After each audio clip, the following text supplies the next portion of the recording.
everybody, I'm Raksha. Welcome back. And in this video, I'm going to help you explain how to calculate the daily sales target with the given data set. So let me just quickly show you the data set first. So this is coming from one Excel workbook wherein I have got this particular sheet. And in this sheet, if you look at this data, so we have region, salesperson, product, and then all the data into different quarters. So we have quarter one, sales, quarter two, sales, quarter three, and quarter four, and so on. Okay.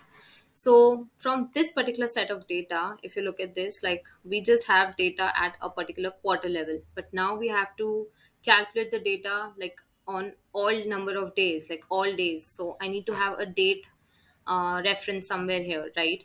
So what we have done is, as a first step, we ensure that all the data types are correct. So we have auto detected the all the data type of the particular data set, and the data type is changed. Then we have just tried to keep this columns as it is and unpivot all the columns. So what we have done is we have selected all the three columns and tried to unpivot rest of the columns. So from there, what we have is we have attribute and value. In the attribute we have all quarters, and in the value we have all the sales value.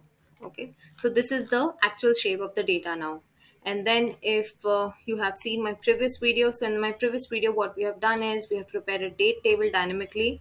So this date table is prepared in a way that it is taking the minimum date from a minimum quarter and calendar value, which we have in the data set, and it is picking up end date as the maximum quarter value from a particular data set.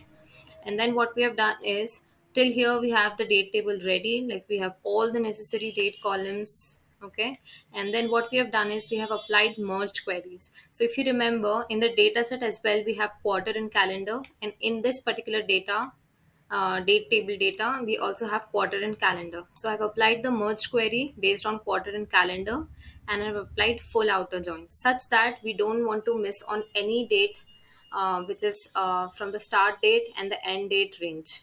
So after applying this outer join, what we have done is we have expanded the data set, wherein we were able to fetch all the rest of the columns which were part of that particular data set. Okay, next what I have done is the sales, like the target sales, it has to be based on a business day and not on a weekend. So I made sure that I filtered all these rows, like wherever we have the week name as Saturday and Sunday, so I've just filtered them out, so we don't have that data anymore here. And then I tried to remove other columns, and after that we just have data limited to this particular columns only. So we have six columns which you see on my screen. And then what we have done is we have just loaded these two, and after loading it, what we have done is, let me just quickly show you here. So in the date table, like now the final data set, I have disabled the original data set, and I've just kept this date table, wherein we have all the rows and all the columns, necessary columns. So in the final data set, what we have is date, quarter, region, salesperson, product. And then what I have done is I have just prepared one particular calculated column, wherein I am just counting how many working days lies in a particular quarter. So if I say that quarter 3 2022, so we are saying that we have 66 days. Then similarly,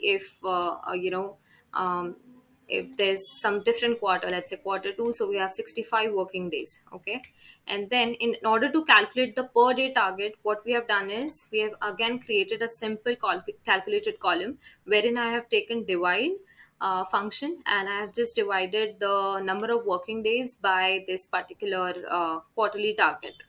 So this divided by this is giving me the perfect answer.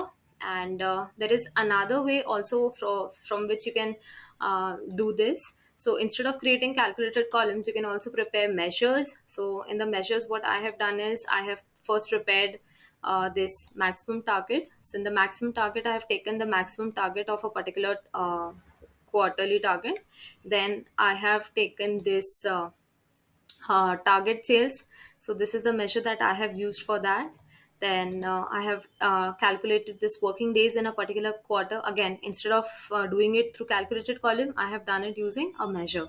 And then I have calculated per day target, so which is again nothing but the division of sales target sales and working days in the quarter. So I just hope that this was useful and you really enjoyed this little piece of trick. So if you're supposed to calculate daily sales of target, please ensure that you always need to have a date table, and you can do it either by creating calculated columns or using measures. The most efficient way is measures, but it depends on your requirements. So anyway, give it a good like, and I hope to see you in the next video. Thank you for watching.